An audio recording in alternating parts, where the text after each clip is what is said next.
Indo British advanced pain clinic నొప్పిమాయం surgery దూరం for appointments 9155515563. Telangana రైతులందరూ ఎదురు చూస్తున్నటువంటి రైతు భరోసా ఎప్పటి నుంచి ఇవ్వబోతున్నారు, దాని నియమ నిబంధనలు ఏముంటాయి అండ్ ఎన్ని ఎకరాలకి కట్ ఆఫ్ ఉండబోతోంది, ఎంత అంటే ఎన్ని ఎకరాలకు రైతు భరోసా అందబోతోంది, ఇవన్నీ కూడా చాలా రోజుల నుంచి కూడా చర్చించుకుంటున్న అంశం.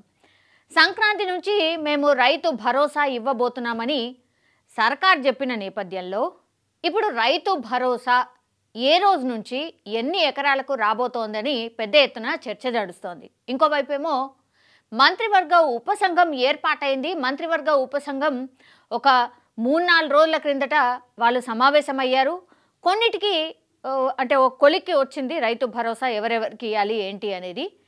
ఇంకా కొంతమేర విస్తృత చర్చ ఈరోజు మార్నింగ్ నుంచి కూడా మంత్రివర్గ ఉపసంఘం చేసినటువంటి పరిస్థితుల్లో ఇప్పుడు అగైన్ దానికి సంబంధించిన అప్డేటే అందుతోంది. రైతు భరోసాకి సంబంధించిన కీలక అప్డేట్ ఇది అనుకోవచ్చు. ఎందుకంటే రైతు భరోసా ఎవరికి ఇవ్వాలి, ఎంత కట్ ఆఫ్ ఉండాలి అనేది కొంతమేర నిర్ణయించినట్టు అండ్ రైతు భరోసా ఏ తేదీ నుంచి ఇవ్వబోతున్నారు అనేది కూడా ఫిక్స్ చేసినట్టు వార్తలు వస్తున్న నేపథ్యంలో ఇది దానికి సంబంధించిన కీలక అప్డేట్. యాక్చువల్లీ రైతు భరోసా పంపిణీకి కీలక అప్డేట్ వచ్చింది. ఈ పథకం అమలు విధి విధానాల కోసం ఏర్పాటు చేసిన క్యాబినెట్ సబ్ కమిటీ ఈరోజు గురువారం నాడు కీలక సమావేశం నిర్వహించింది. ఈ సమావేశంలో రైతు భరోసాకు సంబంధించి కీలక నిర్ణయాలు కూడా తీసుకుంది. అవేంటి అంటే రైతు భరోసా పంపిణీపై కీలక అప్డేట్ వచ్చింది. ఈ పథకం అమలు విధి విధానాల కోసం ఏర్పాటు చేసినటువంటి క్యాబినెట్ సబ్ కమిటీ కీలక సమావేశం నిర్వహించింది.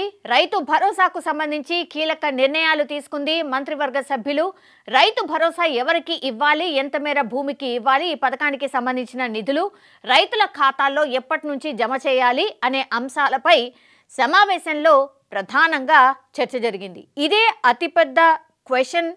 అంటే ఎంత మేర ఎవరెవరికి ఇవ్వాలి అనేది అండ్ ఎప్పుడు నుంచి ఇవ్వాలి అనేది కూడా మొన్నటి నుంచి కూడా చర్చలు జరుపుతున్న నేపథ్యంలో ఇప్పుడు ప్రతి రైతుకు రైతు భరోసా ఇవ్వాలని ఒక చర్చనైతే జరిగినట్టు చెప్తున్నారు. అంటే పంట పండించే రైతు ఎవరైతే ఉంటారో, పంట పండిస్తున్నాడు రైతు, అవి ఎన్ని ఎకరాలైనా సరే పంట పండిస్తే చాలు ఆయనకు ఖచ్చితంగా రైతు భరోసా అందాల్సిందే. అంటే ఏ కట్ ఆఫ్ లేకుండా ఈయన పంట పండిస్తున్నాడు రైతు అంటే మాత్రం ఖచ్చితంగా ఇవ్వాల్సిందే. దానికి సంబంధించే మొన్నటి నుంచి ఇంకో వార్త కూడా వస్తుంది. మనందరికీ తెలుసు, టెక్నాలజీని శాటిలైట్ టెక్నాలజీని వాడబోతున్నారు. అంటే పంట సాగవుతుందా లేదా అనేది శాటిలైట్ ద్వారా కనుక్కోబోతోంది రాష్ట్ర సర్కార్.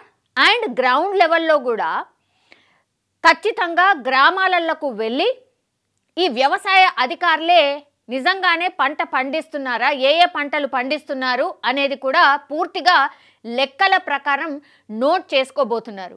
సో ఇది కంటిన్యూషన్ ప్రాసెస్గా ఉండబోతోంది. శాటిలైట్ పిక్చర్ ద్వారా పంట పండిస్తున్నాడు అంటే ఒకటి, ఆ తర్వాత ద సేమ్ థింగ్ గ్రౌండ్ లెవెల్లో వ్యవసాయ శాఖ అధికారులు సర్వే ప్రకారం రైతు పేరు మీద ఉన్నటువంటి భూమి ప్రకారం సాగవుతుందా లేదా ఇది క్రాస్ చెక్ చేసుకొని నోట్ చేసుకోబోతున్నారు. సో ఇవి 2 అంశాలు చాలా కీలకం. సో సాగు చేసే రైతు ఎవరైతే ఉన్నారో అందరికీ కూడా ఎన్ని ఎకరాలు ఉన్నా కూడా రైతు భరోసా ఇవ్వాలి అనేది మంత్రివర్గ ఉపసంఘంలో ఒక చర్చ జరిగినట్టుగా ఇప్పుడున్నటువంటి అప్డేట్. అండ్ రైతు భరోసా కోసం రైతుల నుంచి అప్లికేషన్స్ తీసుకోవాలని నిర్ణయించారు. సో ఈ అప్లికేషన్లు ఎందుకు, రైతు సాగు చేస్తున్నారా లేదా అది అక్కడి వరకే ఉంటే సరిపోతుంది కదా, అగైన్ ఈ అప్లికేషన్లు దేనికి అనేది కూడా చాలా రోజుల నుంచి కూడా చర్చ జరుగుతోంది. అప్లికేషన్స్ దేనికోసం తీసుకుంటుంది గవర్నమెంట్, మరి దీంట్లో మతలబ్ ఏంటి, అప్లికేషన్లు పెట్టుకున్న రైతులకే రైతు భరోసా ఇవ్వబోతున్నారా, అంటే సాగు చేసే భూములు ఎవరైతే రైతులు సాగు చేస్తారో వాళ్ళే అప్లికేషన్ చేసుకుంటారు కాబట్టి వాళ్ళకే రైతు భరోసా ఇద్దామని ఫిక్స్ అయిందా, అందులో భాగంగానే ఈ అప్లికేషన్ పెట్టుకోవాలని నిబంధన పెట్టిందా అనేది కూడా పెద్ద ఎత్తున చర్చ అయితే నడుస్తోంది. అయితే అప్లికేషన్లు పెట్టుకుంటే మరి ఏ రోజు నుంచి ఏ రోజు వరకు పెట్టుకోవాలంటే దానికి సంబంధించి కూడా డేట్స్ ఫిక్స్ చేశారు. అదేంటి అంటే జనవరి 5వ తేదీ నుంచి 7వ తేదీ వరకు దరఖాస్తు తీసుకోవాలని నిర్ణయించారు. అంటే కరెక్ట్గా ఇంకో 2 రోజుల తర్వాత అప్లికేషన్ ఫామ్స్ రైతులందరికీ అందించబోతోంది రాష్ట్ర సర్కార్. సో రైతు భరోసా కావాలనుకునే వాళ్ళు కేవలం 5వ తారీఖు నుంచి 5, 6, 7 ఈ 3 రోజులు మాత్రమే మీకు రైతు భరోసా కావాలి అని అంటే మీ పేరు, మీ సర్వే నెంబర్, ఈ భూమి వివరాలు కావచ్చు, మీరు ఏ పంట సాగు చేస్తారు కావచ్చు, అండ్ మీకు ఎన్ని ఎకరాలు ఉంది, ఎవరెవరి పేరు మీద ఉంది, ఇవన్నీ కూడా అగైన్ క్రాస్ చెక్ చేసుకోబోతోంది రాష్ట్ర సర్కార్. సో అందులో భాగంగానే ఇప్పుడు రైతు భరోసా కోసం అప్లికేషన్లు కోరుతోంది. 5, 6, 7వ తేదీన రైతులందరూ రైతు భరోసా కావాలంటే అప్లికేషన్ ఖచ్చితంగా చేసుకోవాల్సిందే. 5 నుంచి 7వ తేదీ వరకు దరఖాస్తులు తీసుకోవాలని నిర్ణయం తీసుకుంది. ఈ తేదీలను ఇంకా ఖరారు చేయలేదు అని కూడా అంటున్నారు. అంటే 5వ తేదీ నుంచి 7వ తేదీ వరకు ఒకవేళ దరఖాస్తులు తీసుకుంటే మేబీ ఇంకొక అటో ఇటో ఒక రోజో ఇటో అటో ఉంటుంది, కానీ ఖచ్చితంగా 3 రోజుల పాటు రైతు భరోసాకి సంబంధించిన అప్లికేషన్లు అంటే దరఖాస్తులను నింపాల్సిందే రైతులందరూ అనేది ఒక మెసేజ్ ఇచ్చినట్టు అయిందనమాట. 14వ తారీఖు నుంచి అండ్ ఇంకో కీలక అప్డేట్ ఏంటంటే ఈ రైతు భరోసాకి సంబంధించి ఖాతాలో డబ్బులు ఎప్పుడు జమ అవుతాయి, రాష్ట్ర సర్కార్ సంక్రాంతి తర్వాత జమ చేస్తామని చెప్పింది, కానీ ఈరోజు ఆ డేట్ను కూడా ఫిక్స్ చేసింది. సంక్రాంతి రోజు కంటే ఇంకో మంచి రోజు లేదు. సో సంక్రాంతి రోజే రైతు భరోసాకి సంబంధించిన అమౌంట్ని రైతుల ఖాతాల్లో జమ చేద్దాము అనేటువంటి నిర్ణయం తీసుకున్నట్టుగా కూడా ఇప్పుడున్నటువంటి అప్డేట్.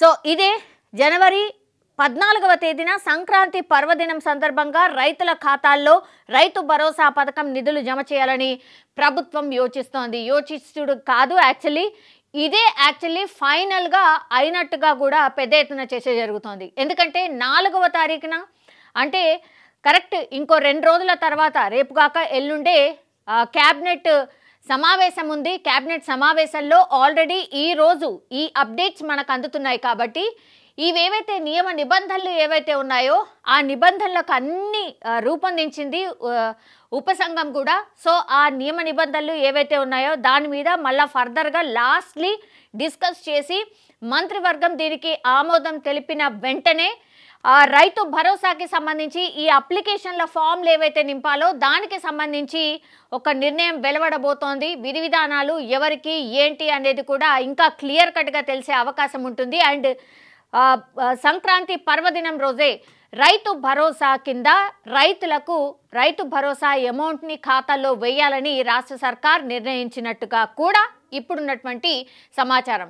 సో అందరినీ తీసేసి గతంలో కూడా మనం చెప్పాం గుట్టలు రప్పలు అండ్ ఏవైతే ఈ వెంచర్స్ రియల్ ఎస్టేట్ వెంచర్స్ ఏవైతే ఉన్నాయో వాటన్నిటిని తీసేసి అండ్ ప్రజాప్రతినిధులు కావచ్చు, గవర్నమెంట్కి సంబంధించిన ఎంప్లాయీస్ కావచ్చు, ఇట్లా కొన్ని కేటగిరీస్ని గుర్తించింది. వాళ్ళందరినీ తీసేసిన తర్వాత ఇప్పటి వరకు 70 లక్షల వరకు అంటే మొన్న బీఆర్ఎస్ సర్కార్ ఉన్నంత వరకు 70 లక్షల మంది రైతులకు రైతు బంధు వేసింది.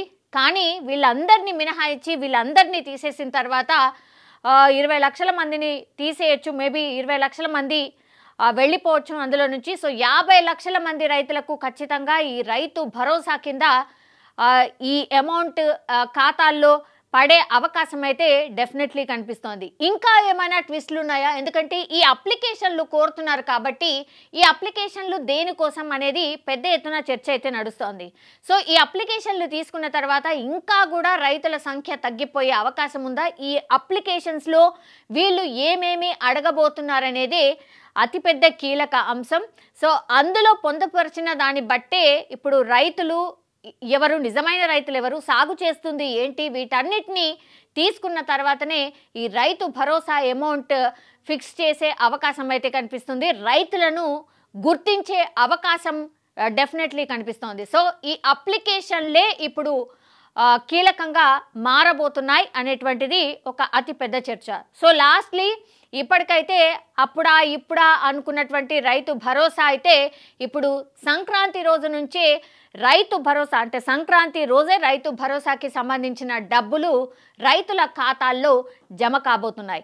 మరి రుణమాఫీకి సంబంధించి గతంలో రుణమాఫీ చేసినా కూడా మాకు రాలేదని చాలామంది పెద్ద ఎత్తున వచ్చి మాట్లాడడం జరిగింది. మరి ఇప్పుడు రైతు భరోసా వేసిన తర్వాత కూడా మరి అందరు రైతులకా లేకపోతే రాని వాళ్ళ సంఖ్య ఉండబోతోందా?